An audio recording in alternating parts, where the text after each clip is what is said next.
Welcome everyone to what I think is the 12th episode of Aramidal, the show where we look at how Tergabidal is made.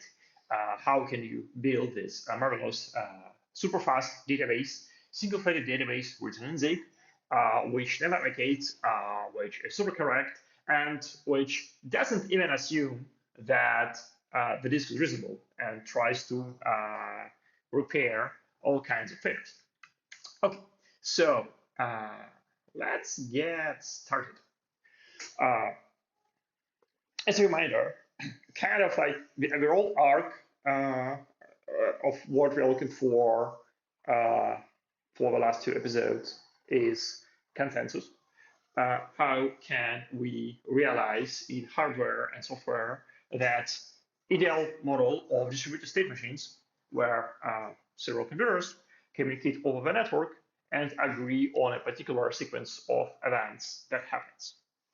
And kind of like although that's the overall topic, we've been like diving deeper and deeper through the full stack of how that uh,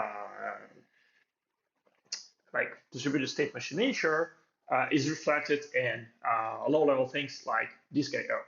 And specifically, we've discussed that replicas in a cluster maintain a log, and a log kind of like is conceptually ordered, so it is just a linear sequence of events, but it actually has gaps. Like although like the ideal cluster log is continuous, a log of each particular replica might be incomplete. And the principal reasons for incompleteness of the log are first that primary pipelines prepares, so replica might receive new prepares out of order. The second reason for log being incomplete is that even if a replica has a prepare at one point in time, it might so happen that prepare rots on disk. And when this replica tries to read prepare from disk, it is not there. So kind of like even we had a prepare like yesterday, today we don't have a prepare. We have to download it again and put it to our disk again. So last time, we were looking at how the journal, the write-ahead journal of the replica, actually goes and reads that prepare from disk. And there we actually let me show you the code already. There, when we were looking at the storage, which has, okay, I need to increase font size. Actually, let me say something like font size. What do we here? 22. Yeah, 22. Let's make it 24. Yeah, 24 should be enough. Yeah. So we noticed a curious thing. When we read something from storage, read sectors. Yeah. We receive a callback, and in this callback, there is no way to signal an error. So when like a journal reads a prepare from sectors, the callback is invoked when read is completed, and there is no any kind of indication whether this read was successful or not, which is kind of like a bummer because like 5 minutes ago I bragged how Tragabidol handles all these errors, how it actually kind of prepares it, and here we see an API where like there's no error inside. Like, what happens? And that's the thing. And also like one of like more beautiful aspects of actually let's go all the way to our white tribal document actually documented. So okay, kind of like, first we assume that disks fail, which is kind of like physical reality, and something we need to tolerate. And that's why we kind of like want to have tolerance for these failures, because well, disks fail, and we want to have high reliability for tracking financial transactions. And in particular, kind of like because disks fail, that's very hard to pronounce for me. Any read from disk can return wrong data. So we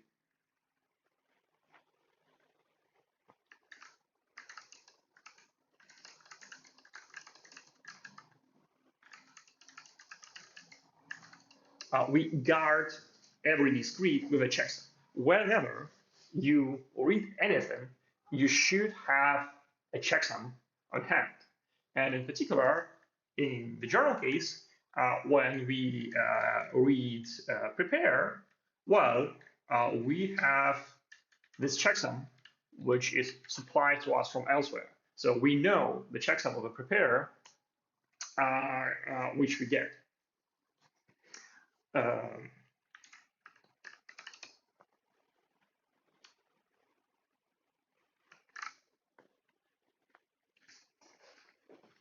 We know the checksum of prepare which we expect. And this allows us in the end to confirm that whatever disk actually returned, which might be erroneous, matches the checksum we have with us. So okay. And kind of like the final kind of like limit of the syncing is that we don't need to handle disk errors. How can I formulate this in a nice way? Yeah, no distinction between successful and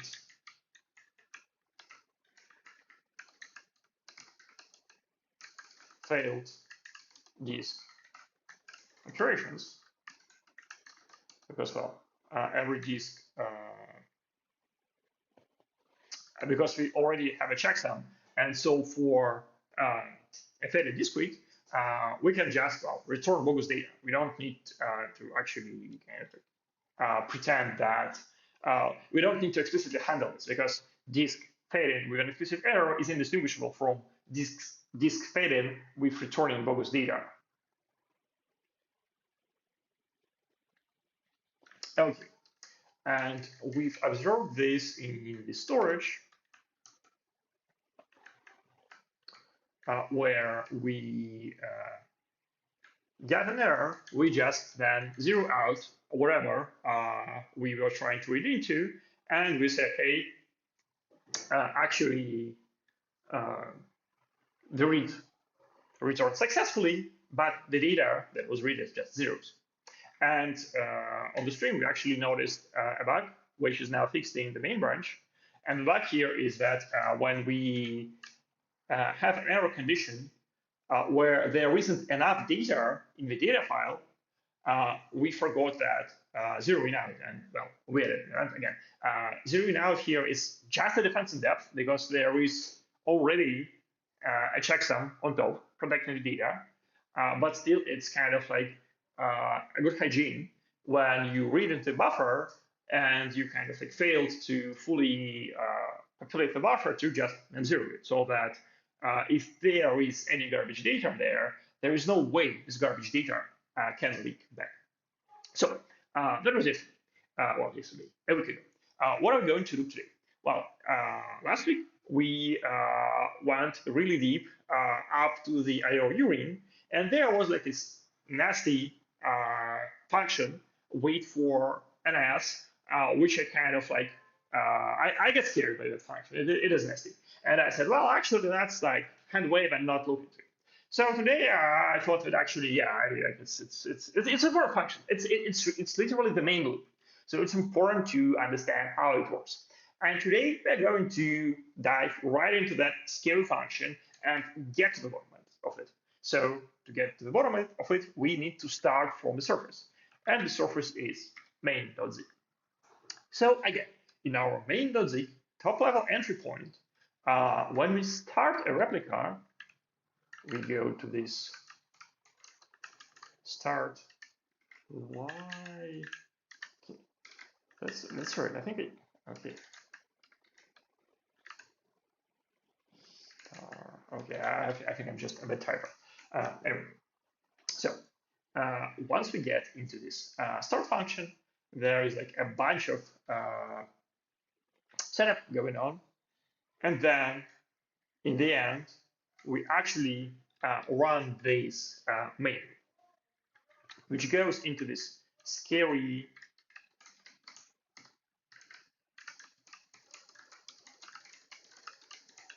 run for nanoseconds function. So let's go and understand it. And kind of like, wow, like this, like the rough idea about this function is that, well, we need to, like, there is, we are IOU. We process asynchronous input-output operations. So at any given moment in time, there is a bunch of async callbacks, which are kind of like scheduled to happen once I/O completes, and we need to process all those callbacks. But we also don't want to spend more than a specific amount of time processing callbacks, because every once in a while we want to tick stuff so that our timers actually can proceed. To kind of like get the ball rolling, the important question is, well, who puts the initial callback into our IO unit? Because obviously, once you have some callbacks there, those callbacks, when invoked, they probably are going to schedule new callbacks and identify, but who starts the thing? And let's kind of like to start from the beginning.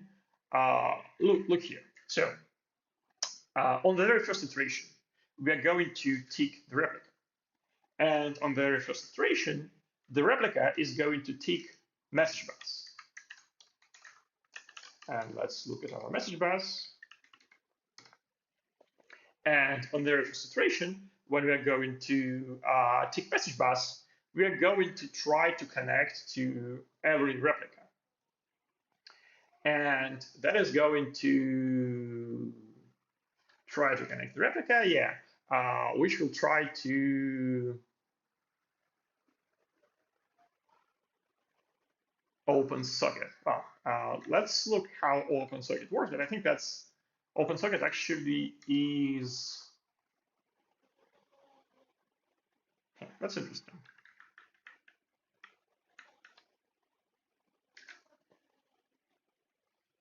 Are we doing, yeah, so kind of like it looks like almost like this is a broken syscall, but what is, so, well, yeah, we do a syscall here. And that's actually interesting because, so you see, like we do open socket through message bus, but we also don't pass any callback here, which is kind of like suspicious because, well, this thing runs in a loop and it shouldn't really be blocking anywhere. But presumably, like just creating the socket is just updating some memory inside the kernel. So although it does user space kernel switch, it doesn't actually block. So it must be okay to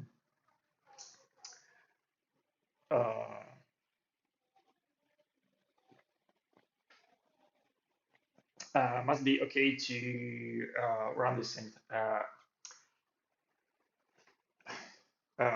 Must be okay to run it without blocking. And I'm kind of like thinking another interesting thing here is that, well, we are returning a new file descriptor here.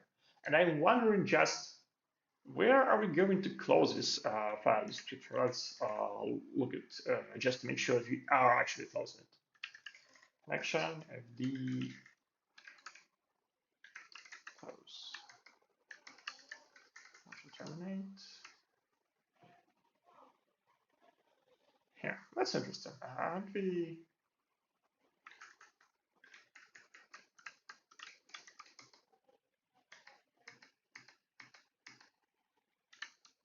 Okay, yeah, so we do have maybe closing here. And yep, this properly, oh, that's interesting.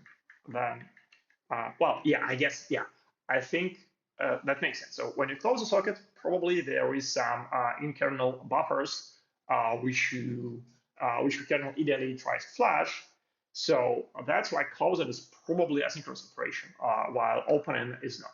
So anyway, the socket seems fine. So we connect to replica. We don't, we doesn't block unreasonably, and we close the socket properly. Anyway, so I want to kind of like hit the first callback, which we schedule for our message bus. And yeah, I think this is this timeout. Timeout. Yeah, because kind of like we try to connect traffic as properly they can exponentially, so that if we don't connect it to the replica immediately, well, then wait a little bit. So our first syscall will be timeout.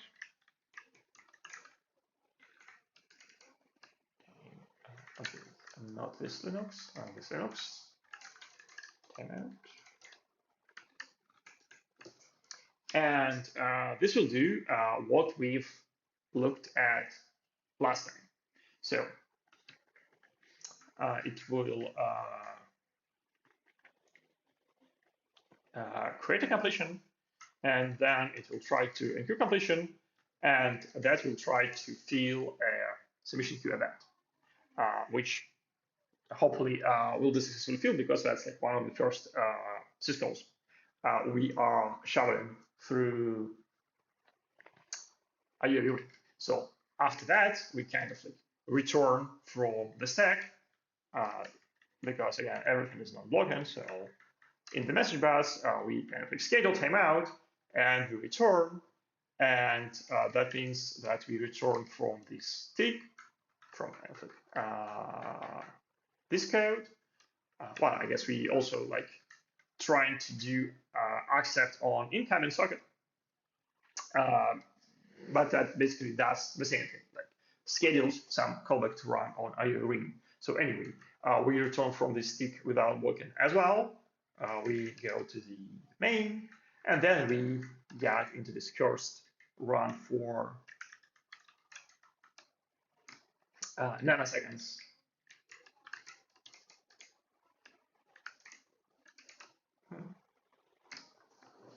Run for nanoseconds function. Okay, so let's just try to dissect what actually happens here.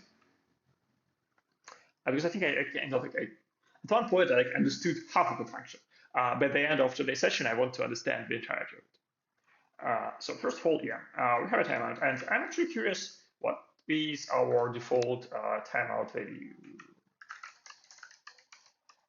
Let's see. So that is defined by the constant ticks milliseconds, and yeah, naturally this is something which is configured, and well, it seems like the default is that we tick every 10 milliseconds. So our timeouts in Tragabitol have a granularity of 10 milliseconds, and that's kind of like that's like again interesting thing how you like approach program. So timeout every 10 milliseconds, well, with 10 milliseconds granularity is kind of like really coarse grained. That is like not like a nanosecond precision, not a millisecond precision. This is kind of like our like API allows you to schedule at most 10 milliseconds, and then there are like extra delays from the actual implementation. So 10 milliseconds is like the absolute best you could hope for. But that is actually okay because the only thing we use timeouts for is for like retries. So there is already some amount of imprecision in the system. And if we just embrace this, we can make the RL system simpler. This is exactly, by the way, what happened with our disk error handler. So you see, once we embrace the fact that disk fails, we realize that we can simplify the system because we don't need to make a distinction between disk read returning an error and disk read returning a bogus data. We can design our API as if bogus data is like always returned. Well, hopefully most of the time the correct data is returned, but we need to have this extra let's checksum logic to protect from that rare case where it is garbage. Okay, so 10 milliseconds is precisely that. So, okay. First thing we do is that we get the current timestamp, and again, kind of like getting the current timestamp is like syscall. So you might wonder, hey, why are we doing here a syscall in our like allegedly asynchronous system? But that's kind of like the cool thing about getting time is that like on real system that isn't this isn't really a syscall. On real systems, what happens is that in your process there is a region of memory which stores the current time, and the kernel just goes and writes into that region from time to time. So here, it is not that we are doing syscall, is that we just read the memory from virtual address space of our own process. And it's just that this memory is filled by the kernel. So you see, that's the problem. We kind of like can communicate with kernel without doing syscalls and without crossing user space, kernel space boundary if we communicate through shared memory. And that is exactly the overall pattern behind I/O urine. So, like, well, why it is like called this way? So I/O is because it is input output. Ring is because it is a ring buffer. And U, I think, stands for user space. And well, that's like very kernel centric point of view, because from a perspective of the kernel, this is like a memory which the user space writes to. But well, from our perspective as a user space program, it is actually kernel memory. That's kind of like the thing. Let me maybe draw something here. So we have our memory map, like virtual address space. And here at the top, actually, I don't remember where like it is at the top or at the bottom, but let's say that like at the top. This is the kernel. And here at the bottom, this is like the user space. And the key thing about I/O ring is that it actually, well, if it is a ring, let's draw it as a circle. Actually, let's draw it as a ring. I/O ring is actually this thing. Can I say that this background is white? I want to make it kind of like transparent. Okay, yeah. Anyway, perfect. Yeah. So that's I/O ring, and it is effectively shared between kernel and user space. So the idea here is that both the kernel and user space can read and write into this memory, and they can actually read and write concurrently. And what is inside of it? Well, actually, like I kind of my plan was to like go into the sources of Linux kernel and actually like look at how this all is set up. I like didn't do that, so this is what I imagine how these things look like. I might be wrong, but I think I should be pretty close to them. So the idea here is that first of all, this is a ring buffer. And ring buffer means that this is like actually an array, except that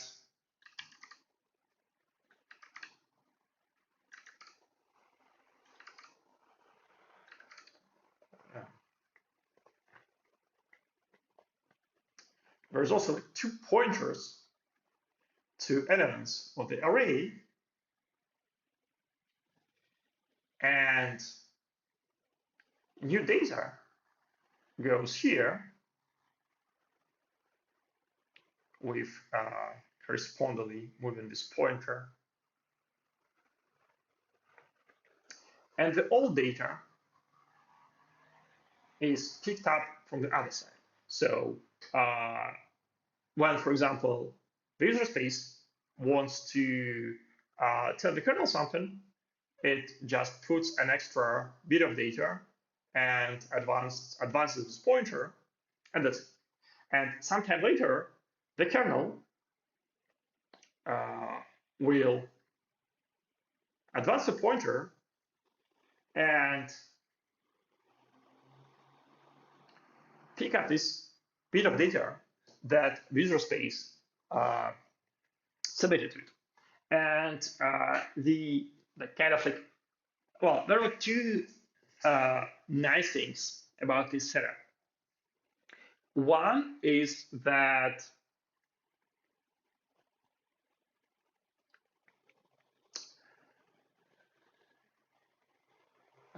let me try to phrase this properly. Yeah.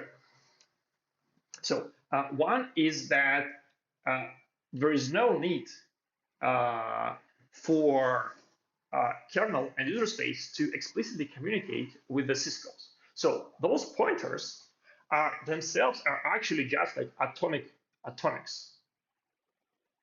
So this is an atomic, and this is also an atomic pointer, which is, again, as everything in computer, just some bytes somewhere. And that means for visual space to put the data in means just incrementing this pointer. And correspondingly, for the kernel to take the data out means to increment this pointer. And the kernel needs just to compare values of those two pointers to make sure it doesn't step into the range of our ring buffer, which haven't been filled by visual space yet. And that's kind of like, yeah, the thing is that this is like fundamentally very opportunistic iteration. So user space can fill the buffer at its own pace. And kernel concurrently, from time to time, can come to the string buffer and see, wow, there are like 10 extra events which I can pick from this buffer. So why don't I do this?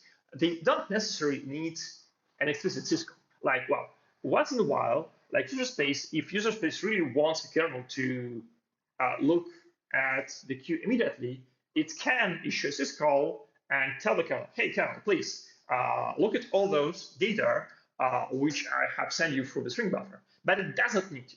Kernel is allowed to do this opportunistically. The second interesting thing is that, well, if your system is under low load, you actually expect this queue, as you expect any queue, to be empty. So the kernel and user space are mostly going to interact with just a single item. And the cool thing is that, well, if the system gets loaded, then the part which is written to by visual space and the part which is read out by the kernel are actually distant memory. And that is actually pretty nice for synchronization, because if the kernel and user space are actually happen to execute on different CPU cores, well, they don't fight for the cache lines corresponding to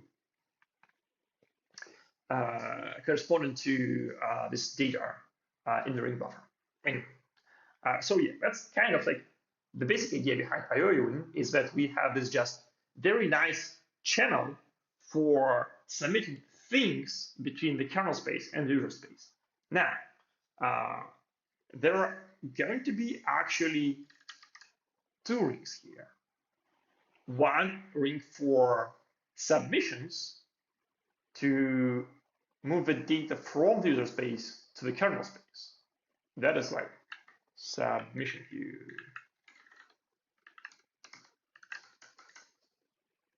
And correspondingly, to read the data back, we are going to need another ring, completion queue.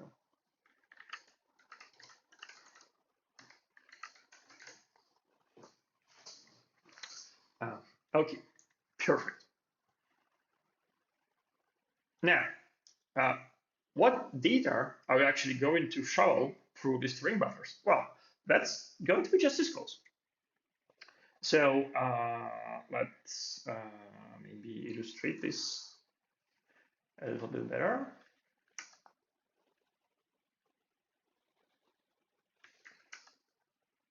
So what, like, one of our first syscalls was accept. So that's kind of like, let's say that's the neutral state. The ring is empty. Okay, now we want to submit accept. So what happens is that user space first puts this accept syscall here. And what does it mean to kind of like put the accept syscall? Well, let's actually go and look in the source code. So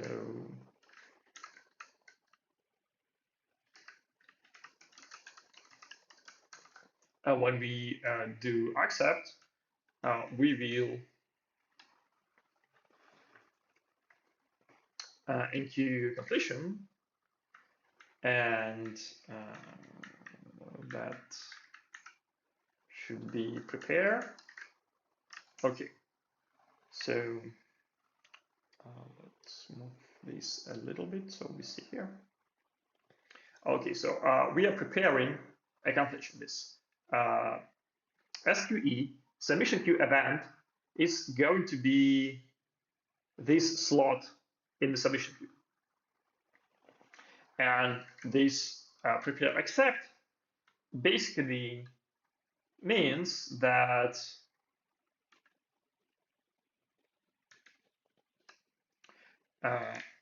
we are going to write into this memory this data structure. And this, so let's look at what's in this memory. So those squares here are these IO-ring SQE things. And they are, well, kind of like a generic representation of any syscall. So you could think about this as a union, well, as an atom, well, with so union atom of all various syscalls. And here, well, let's see here. So we are doing accept. So for accept, we are going to have a file descriptor. And I think that's basically it. We don't need anything behind file descriptor for accept. Well, yeah, address. Oh, yeah, no, of course we, wait, why do we need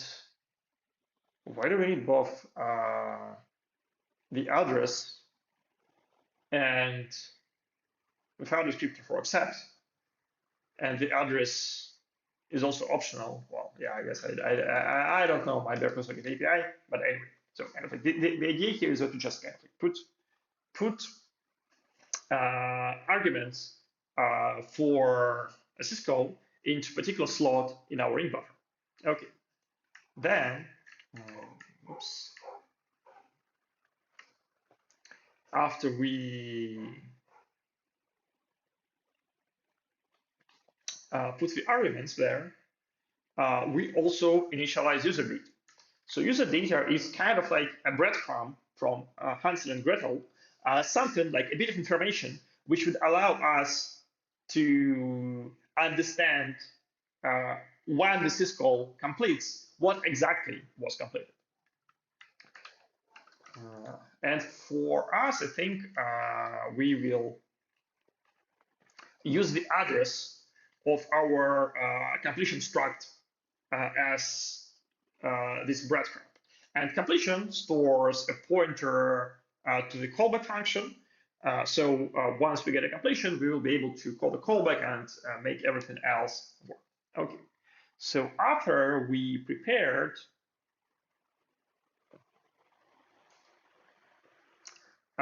sometime after we prepared a bunch of those syscalls, because actually, like before we update this pointer, we could actually include like a whole bunch of those syscalls. So maybe this is like read, and the next one is write, whatever.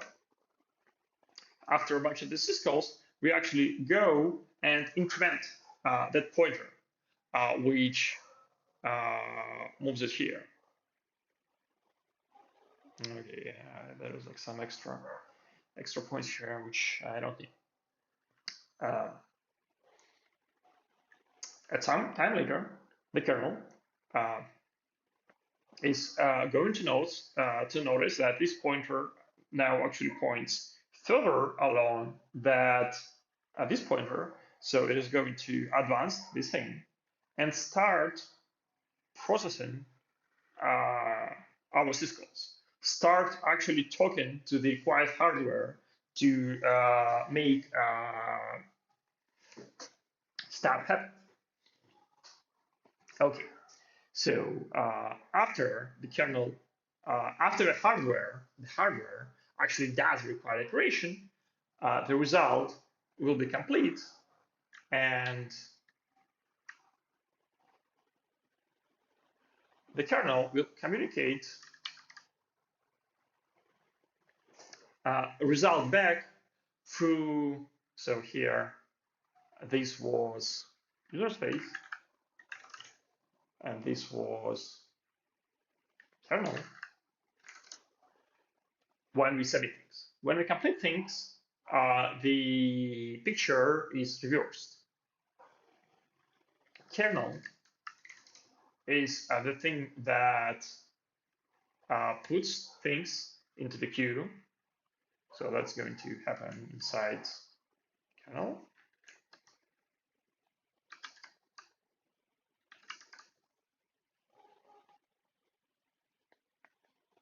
And then user space is going to fetch these results. Anyway, user space is going to fetch those results from the kernel. Okay, so how does it actually works out physically? Let's look at our run for nanoseconds. Okay. Well, yeah. This was like a very a long sidetrack to explain this paradigm where we communicate with memory, communicate with kernel not through syscalls but just through shared memory, and where we rely on atomics to like actually signal to our counterpart that we send a new chunk of data, which works exactly the same for the time, except that for the time, well, you only ever want one bit of information, what's the current time, so you don't need like this whole complicated read infrastructure. You could just have a single number in memory, a single atomic, where the kernel atomically writes stuff and user space atomically reads stuff. Anyway, so yeah, we got the current time. Then we establish deadline, which is kind of like a good pattern. So anytime you work with timeouts, there might actually be like two different ways of treating timeouts. You can say that timeout happens in 10 seconds, or you could say that, hey, right now is like 15 seconds, so a timeout happens at 25 seconds. You can do either timeout or a deadline. And the general rule of thumb here is that at the upper layer, you usually want to specify things either timeouts. Like, for example, in our main loop, we want to run for 10 milliseconds. But as soon as you get a timeout from a user, you actually want to convert it to the deadline, because the deadline doesn't shift. So if you take the timeout for the user and then you spend, I don't know, like 2 milliseconds like computing stuff before actually doing anything related to time, well, your deadline actually shifts by those 2 milliseconds. While if what you do, the first thing if the first thing you do is to convert timeout to a deadline, then you can spend arbitrary like amount of computation, and as long as it's shorter than full timeout, you don't have this drift. So like timeouts are user friendlier, but deadlines do not drift. And here we do exactly this. We have a timeout value, and to convert it to a deadline, we need to get the current time and append our timeout to it. And this is actually suspicious, because can this overflow? I think it.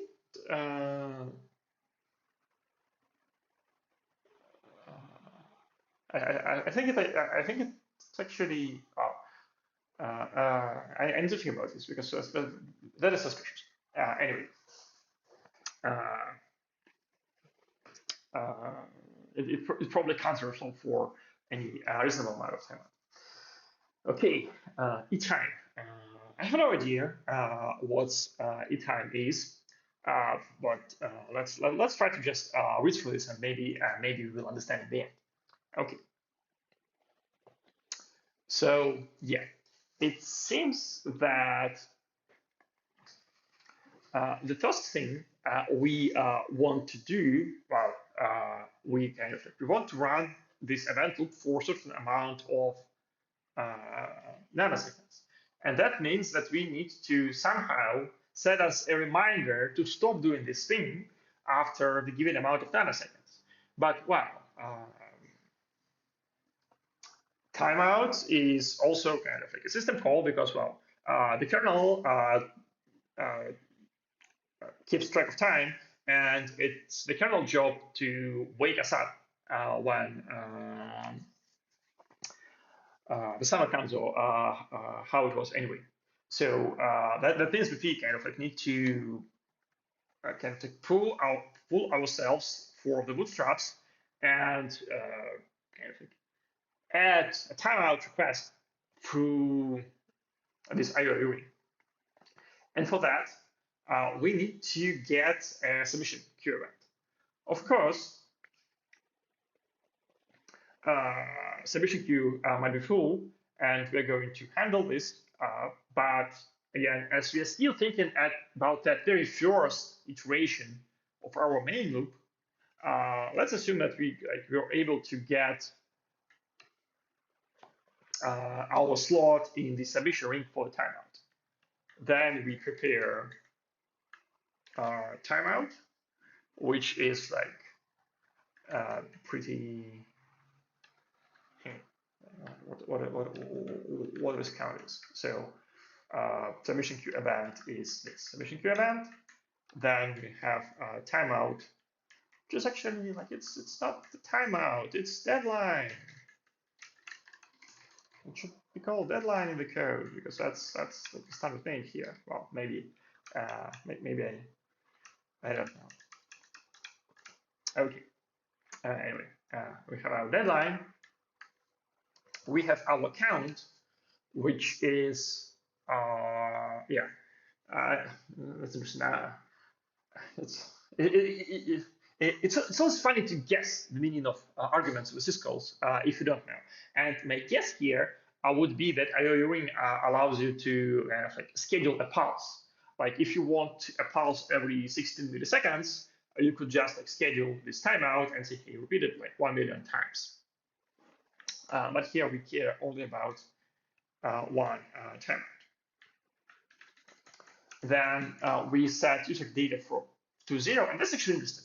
I think like usually we send user data to a pointer, and pointers are non-zero, so probably 0 is going to be a signal that, hey, our completion is actually a timeout, so that we don't need to go through callbacks just for timeouts. And we increment the number of timeouts. Why do we increment the number of timeouts? Okay, that's interesting.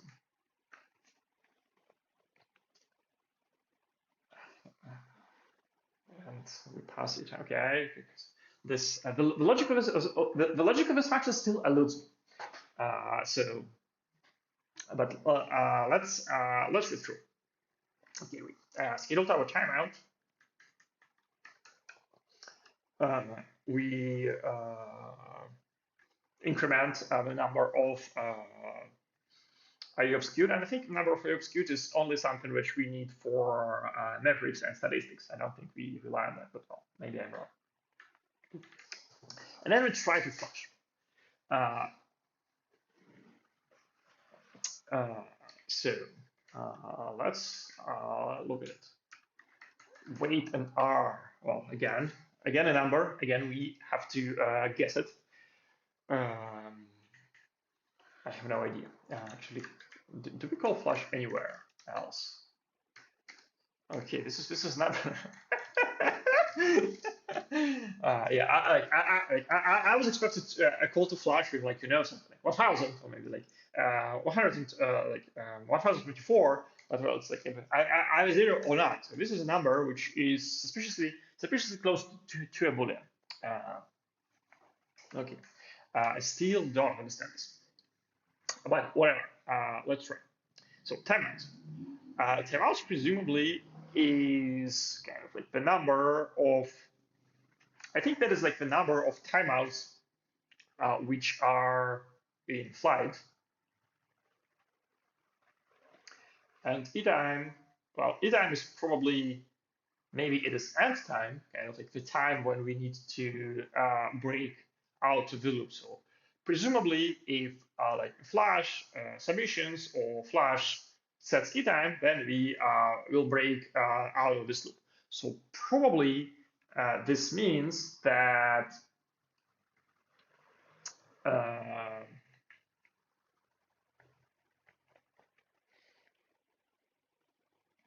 yeah, probably this means that we are going to assign to E-time once we get this particular timeout. And probably there's going to be some logic to distinguish between this timeout from timeouts scheduled by someone else, because if you recall correctly, in this message bus, oh, what the hell is this? Okay. Oh, wow. It seems that my internet connection is really bad today. Well, anyway, it's going to be on YouTube, so don't worry about this. Okay, so, and it's actually going dark there, so let me turn my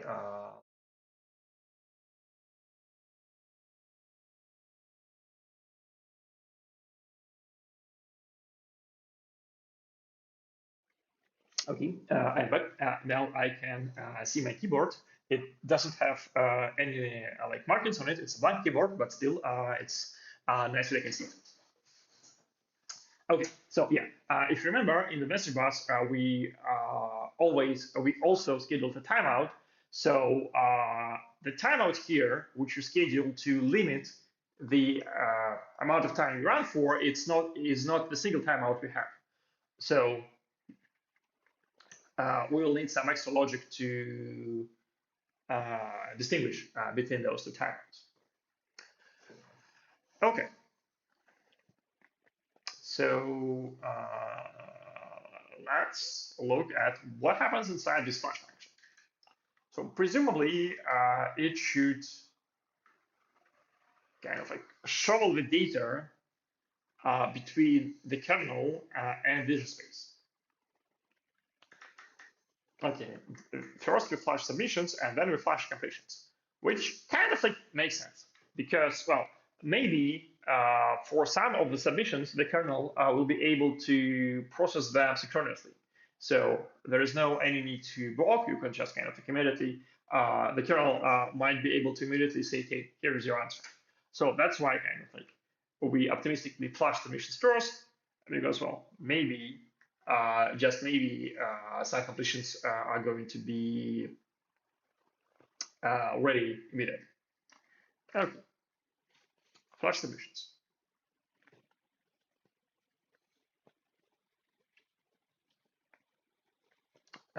Okay, here is another look. And we pass this magical constant.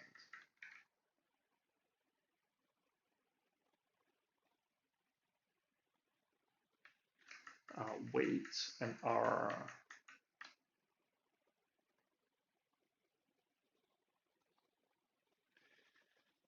Like submit, but allows wait for events as well. Well, I think that makes sense. Well, maybe. No, this doesn't make sense. So I was thinking that, okay, maybe we could.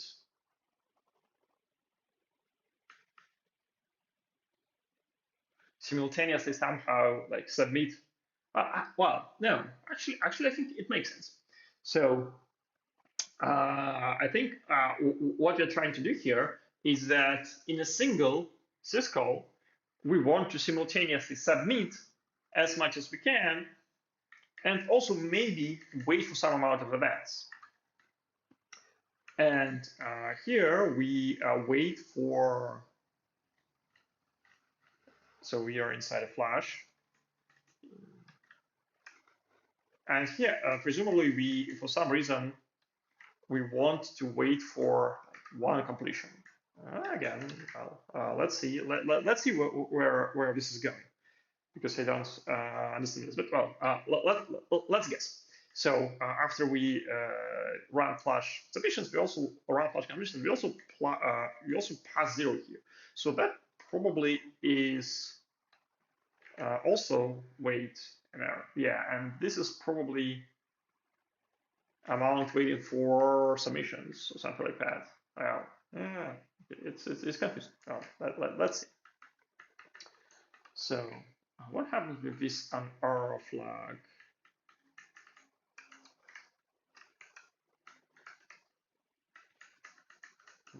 Complete. Okay, so this is a minimum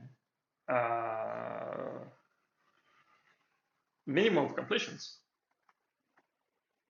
So yeah, I guess this means that we are going to issue this syscall. Yes, using enter, and we also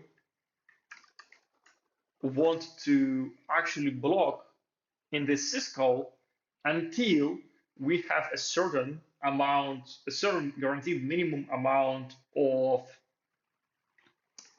completions ready. And that sort of makes sense because, well, if we are going into the kernel to tell it about our new syscalls, which we have just scheduled, we might as well wait until at least one of those syscalls, or maybe one of the syscalls we submitted previously, completes.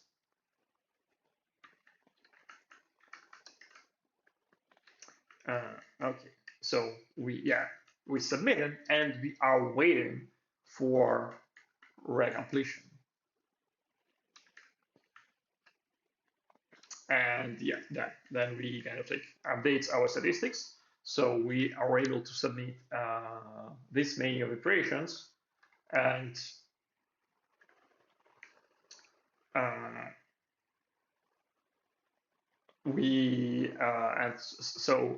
that means that this amount of operations now executes in the kernel. I wonder if we could actually assert that submitted is greater than 0, because it feels like it probably should be certain that we are not uselessly spinning here. But that's interesting. I need to ask him about that. Okay. So signal interrupt. Okay, that's one part of the Linux API which I don't fully understand. But basically, the idea here is that Unix has signals, and if you are blocked in a syscall, and here we are blocked in a syscall because we actually want to wait until one of the events in our queue is completed. If we are blocked in a syscall and the signal arrives, then you actually return from a syscall with this interrupt error code, and you need to retry again.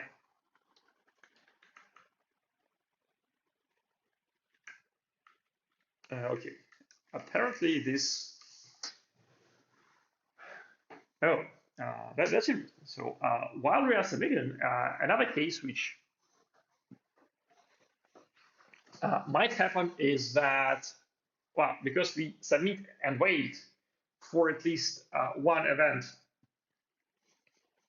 to be completed, it might be the case that there isn't any free space in the queue to complete events.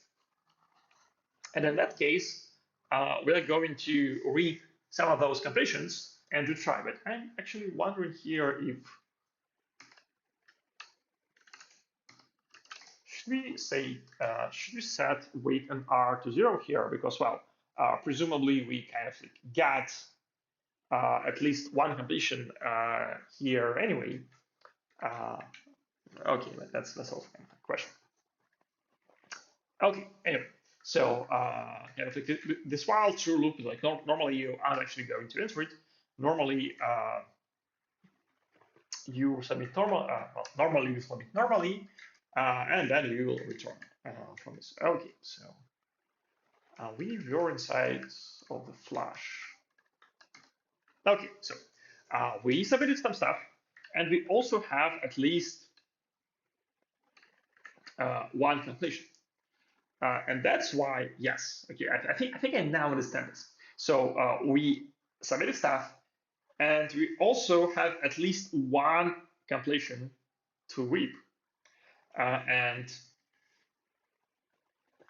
that's why here we actually pass 0, and probably 0 will actually prevent us from blocking on this syscall because, well, we already know that there is something which we can touch. Okay, so this is probably the buffer with completion events which we are going to pull from the kernel.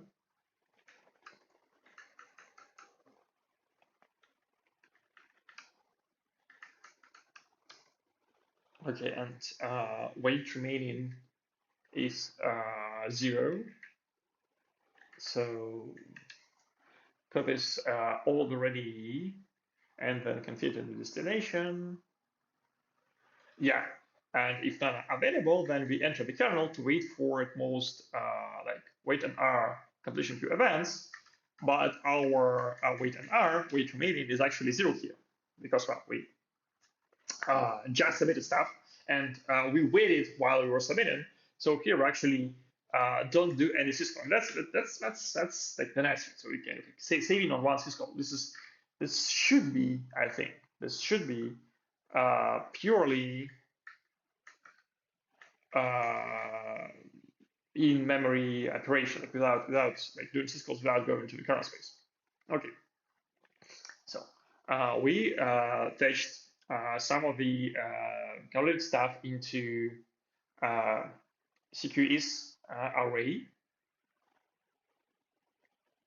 And again, this is well true because this might be. Actually, that's interesting. Like it feels like this actually should be unreachable because if this is yeah, right. In this function, we don't know that this is actually 0. So this might incur an syscall. So we might get interrupted, and this might require us to retry things.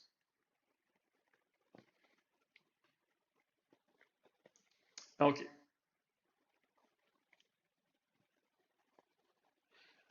So we like complete some amount of stuff. This I think could be written simpler because we want to saturatedly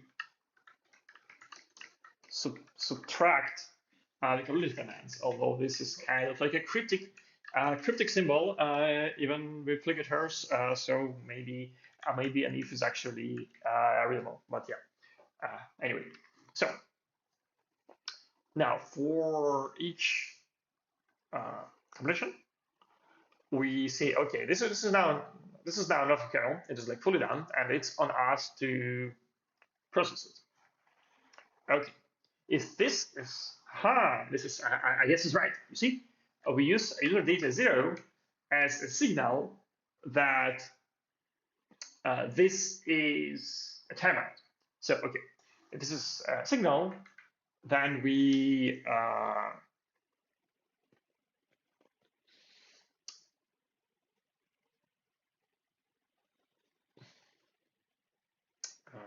lost my train of thought. Okay, this is 0. If this is a timeout, so this is timeout, we reduce the amount of timeouts in flight by 1. And yeah, I guess timeouts could complete for 2 reasons. First of all, they might like naturally expire, like timeout fires, but also they might get canceled because again, this is IOU ring, so you are allowed to cancel your operation. And we need to only plug our event loop if this is really a completion due to timeout, having been fired. Okay.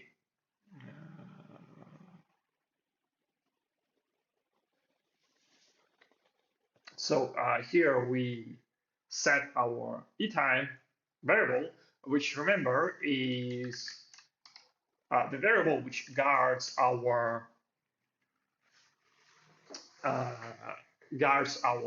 main loop. I wonder why we submit this timeout. Why are we submitting this timeout in loop? Why don't you do it just once? I guess I understand a little bit more about this function, but still, it's the big picture. The big picture still eludes me. Okay. It seems like we are running out over time, which means that it was a good call last time to skip over this function, but today we'll get to the bottom. As we go deeper and deeper into TigerBeetle, I'm becoming more and more excited, and the series are going to get longer and longer. The good news here is that because there is a weekly cadence, the worst, there is an upper bound. Like, in TigerBeetle, everything has an upper bound, and for an IronBeetle episode, the upper bound is going to be exactly 1 week. Okay. If this is a timeout, it might have expired, and that means that we should stop our run for nanoseconds loop. Okay. If this is not a timeout, that means that this is not 0. That means that this is a pointer to completion.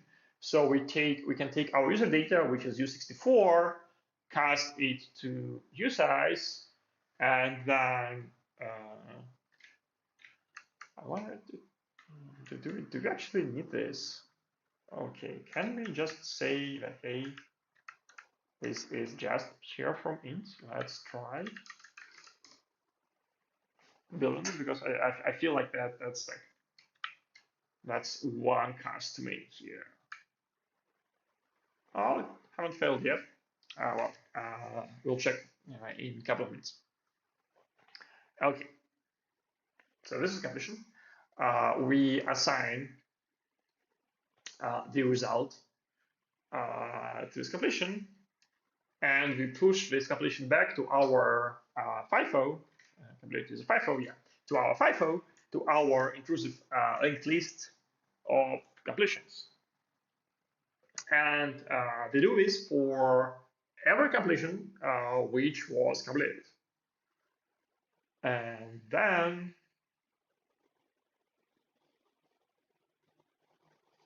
okay, what do we do here? Okay, completed. Oh, right. Okay. Yeah. So we ask the kernel to copy a certain amount of completions into this buffer, and there might be two cases. Either the kernel has more completions than 256, in which case it will copy the first 256, and we will going to have to retry. Or there's actually, and that's probably going to be a common case, there's actually only a few of them. So we'll just go and copy like the first few. And here we could say that if we copied less than all of them, that means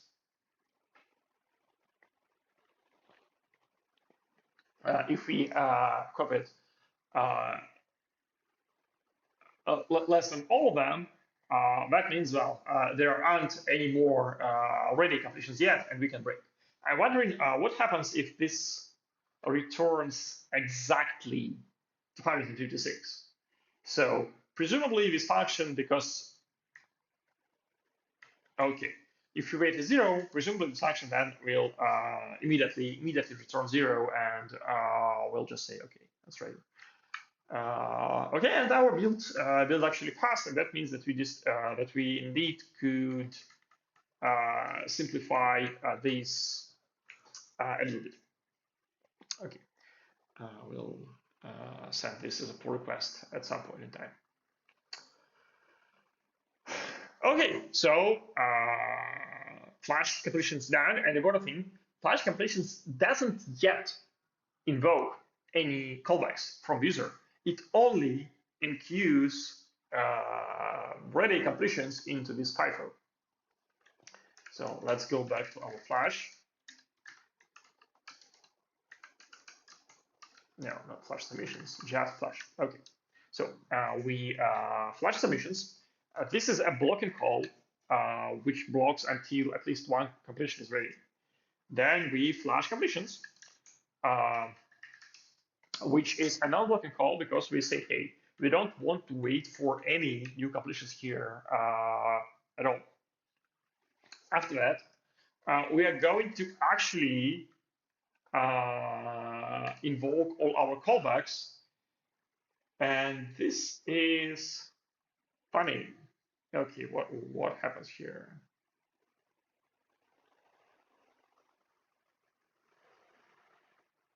Okay, yeah.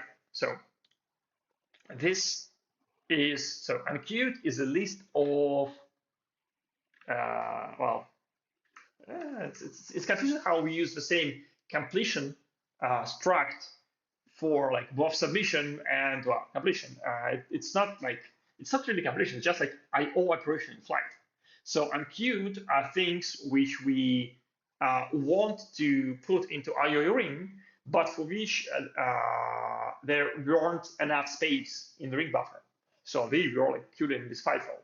And as we flashed some amount of submissions here, we might as well try to enqueue them all.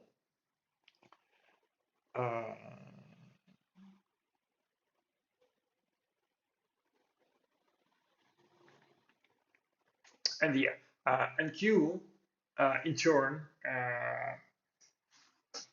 might pull stuff back onto enqueued queue. So kind of like, yeah, we, yeah, I guess this could be optimized. So here we try to enqueue everything that wasn't enqueued before.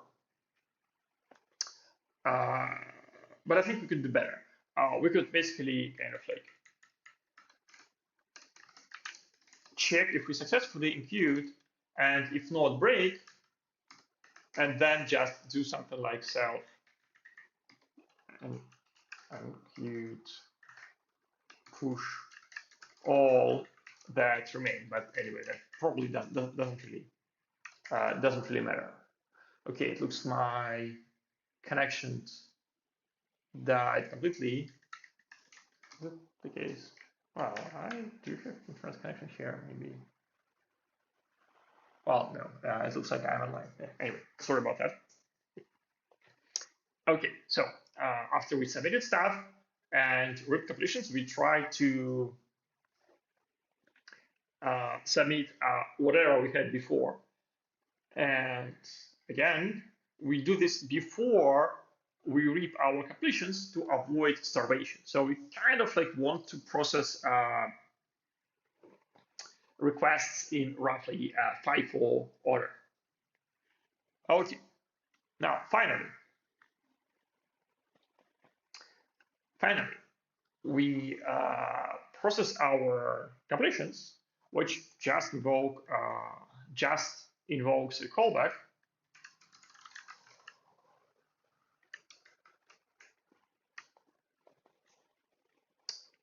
Yeah, which just invokes. Well, yeah, I guess it's not only invokes the callbacks, it also kind of like does this type count because the completion is not typed. Completion can hold any kind of syscall. But when we call the callback, we want to call the callback with like a specific arguments it expects from this particular syscall. So here we actually check what we were trying to do here and like cast this type erase completion and back to all type thing. Okay, and that means that we kind of like we arrived at the end of the flash. Pure. Okay, so I think I understand something better.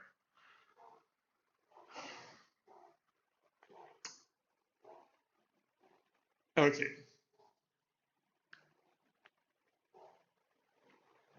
Then looking back at our loop,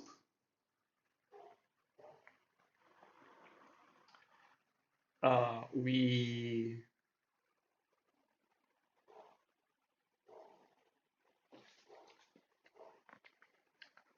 Okay, perfect. I think I now understand. I think I understand everything. Okay, but let's do this one by one. Okay, so this is our loop. We do flash, which flashes submissions, then flashes completions, and we'll loop again. Now, uh, let's quickly look at that like set case where we don't actually have uh, a submission queue slot for timeout for this short loop. Well, if we don't have a submission slot, that means that well, our submission queue is full. So we flash submissions again, and we flash submissions. Yeah, right. Submission queue is full. So we want to flash submissions, and we don't want to wait for anything. So we just pass 0 as for amount of conditions to wait for. And then after that, we can retry getting this submission slot. And this time we are guaranteed to succeed because, well, we flashed something. And kind of like the final piece of the puzzle.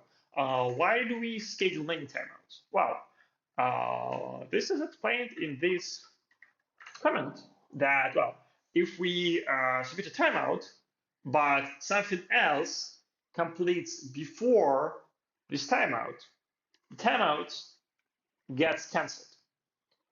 So that's why when we get to this second iteration of the loop, the timeout probably is cancelled already. So we need to schedule it again.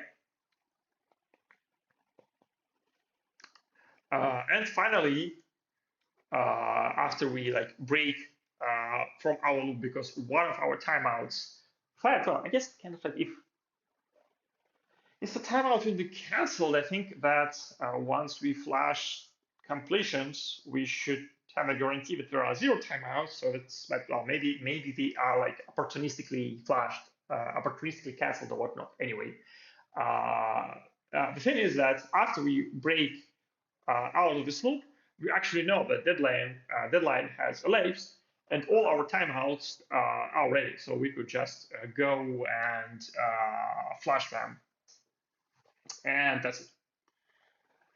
Okay, I think that's it. I think I understand this now. This like makes sense. Uh, we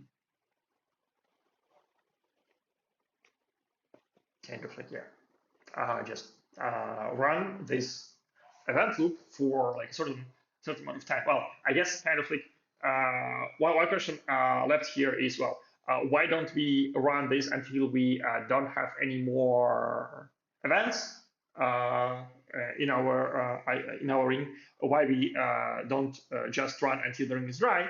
And the answer here is well. Uh, we always kind of like schedule more timeouts. There are always like work which happens periodically. So we actually never ever going to hit the case where the queue is completely empty. So that's why we kind of like need to artificially cap it to get our tick functions a chance to work so that we can submit any logical timeouts that we have in Trainable. Okay, that was. I'm so naive. Like, I mean, when I started this episode, I was very worried that I just don't have enough like material to fill the whole hour that we will just basically deal with this single function. Like, I don't know, 15 minutes, and then I will be scratching my head thinking about, hey, what should we do next? But well, that was a tough nut to crack, and it occupied us for a significant amount of time. But hopefully, this is helpful to like better understand the physics of how data moves between kernel space and user space and kernel space, because again, there are like two rings here in play: completion and submission. Okay, this complete this episode. Hopefully, this is like the rock bottom.